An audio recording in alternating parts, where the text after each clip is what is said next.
Bismillahirrahmanirrahim. Today our topic is laws of limiting factor. Laws of limiting factor में तीन laws हैं basically, but now we will discuss only two of them because हमारे syllabus में ये दो हैं. कौन से हैं दो? Lebig's law of minimum and Shelford's law of tolerance. In laws को discuss करने से पहले we should know about कि limiting factor है क्या. अब लिमिटिंग फैक्टर को समझाने के लिए मैं आपको एक मिसाल दूं.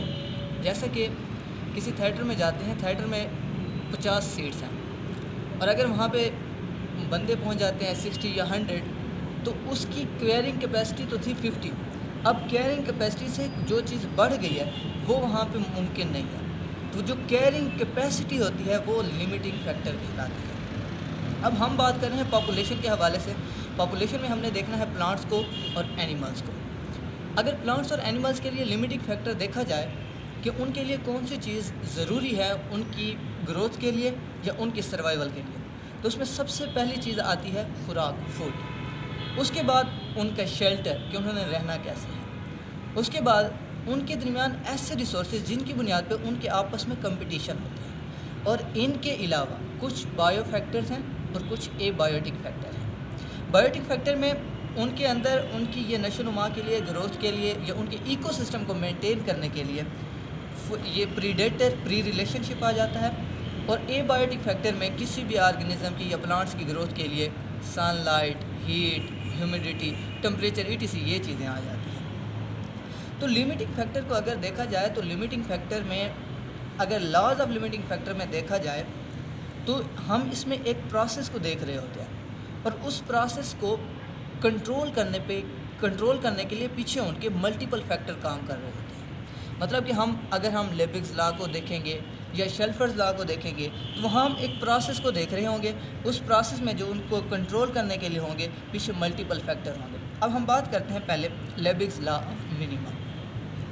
अब इसमें आपने ये बात एक जहन में रखनी है कि लेबिग्स लॉ ऑफ मिनिमम है तो इसके अंदर लिमिटिंग फैक्टर में से जो फैक्टर कम मिकदार में होगा वो यहाँ पे इफ़ेक्टिव होगा. अब जैसा कि मैं मिसाल के तौर पर कहता हूँ कि एक प्रोसेस है फोटोसिंथेसिस का. हम देखेंगे इसमें इसको पीछे से मल्टीपल फैक्टर मेंटेन कर रहे हैं. अगर हम देखते हैं फोटोसिंथेसिस के प्रोसेस के लिए कार्बन डाइऑक्साइड ज़रूरी है, सनलाइट ज़रूरी है, वाटर ज़रूरी है. फ़र्ज़ करें कार्बन डाइऑक्साइड की मिकदार कम हो जाती है, कम है, लिमिटिंग फैक्टर में है. समझो अगर कार्बन डाइऑक्साइड की मिकदार लिमिटिंग फैक्टर में आ गई, मिनिमम में आ गई, तो क्या होगा? जो प्लांट्स के लीव्स हैं उनके अंदर जो स्टोमेटा होते हैं वो क्लोज़ हो जाएंगे. अब जब स्टोमेटा क्लोज़ हैं, अब जितनी भी लाइट दो, जितना भी वाटर दो, उसके अंदर ग्रोथ नहीं होगी. मतलब कि प्लांट्स की ग्रोथ के लिए जो लिमिटिंग फैक्टर है अगर वो कम हो गया तो प्रोसेस ख़त्म. अब अगर देखा जाए कि ये लेबिग्स लॉ आया कहाँ से. फर्स्ट ऑफ ऑल इस लॉ को किसी और साइंटिस्ट ने पेश किया था और उसके कुछ अरसे बाद ये जस्टस वॉन लिबिग्स ने ये लॉ पेश किया था और तब ये काफ़ी मशहूर हुआ. अब इसने कैसे पेश किया कि ये मशहूर हुआ? इसने एक जार बनाया. वो जार बनाया लकड़ियों का. उसने चारों साइडों पे लकड़ियाँ लगाई बराबर बराबर. कुछ एक दो साइड पे उसने थोड़ी सी कम नीचे की लकड़ियाँ लगा दी. अगर मैं आपको इसको सिंपल वे में बताऊं तो आप एक बॉटल ले लें, बॉटल के अंदर 3 जगहों पे सुराख कर लें.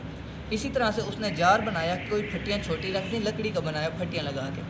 तो उसने जैसे ही वाटर डाला तो जो फट्टी नीचे लगी हुई थी, नीचे कम छोटी थी, वहाँ से पानी रिमूव होना शुरू हो गया. इसी तरह अगर आप बॉटल में करेंगे तो जो सुराख नीचे होगा, 3 सुराख लगाएं, वहाँ से पानी रिलीज़ होना शुरू हो जाएगा.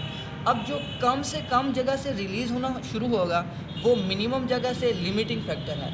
तो मतलब ये कि जो लिमिटिंग फैक्टर है वही उसके ऊपर असर अंदाज कर रहा है. इसी तरह से लेबिग्स कहता है कि किसी भी पॉपुलेशन में प्लांट्स की ग्रोथ के लिए जो भी लिमिटिंग फैक्टर होगा या एनिमल के सर्वाइवल के लिए या ग्रोथ के लिए जो भी लिमिटिंग फैक्टर होगा वो सबसे ज़्यादा इस प्रोसेस में इफ़ेक्टिव होगा.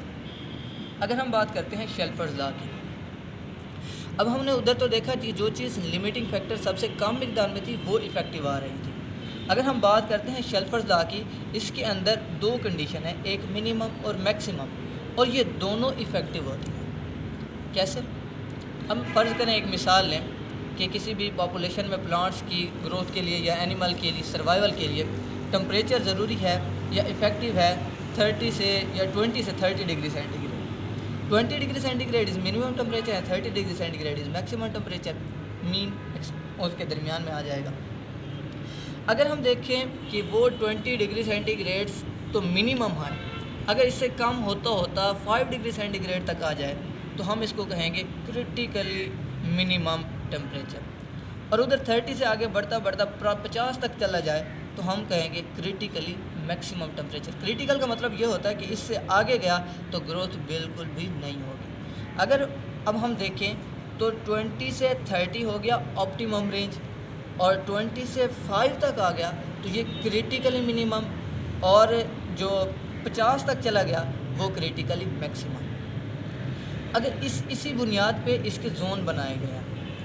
जोन में दो हैं, एक है जोन ऑफ टॉलरेंस, एक है जोन ऑफ इनटॉलरेंस। यही टेम्परेचर अगर 20 से कम होता हुआ 5 डिग्री सेंटीग्रेड तक आ गया है तो हम इसको कहेंगे जोन ऑफ टॉलरेंस। टॉलरेंस है कि इसको बर्दाश्त कर सकता है, और उधर 50 तक भी चला जाए तो हम कहेंगे कि ये भी जोन ऑफ टॉलरेंस है कि इसको भी प्लांट्स या एनिमल बर्दाश्त कर सकते हैं, ग्रो कर सकते हैं।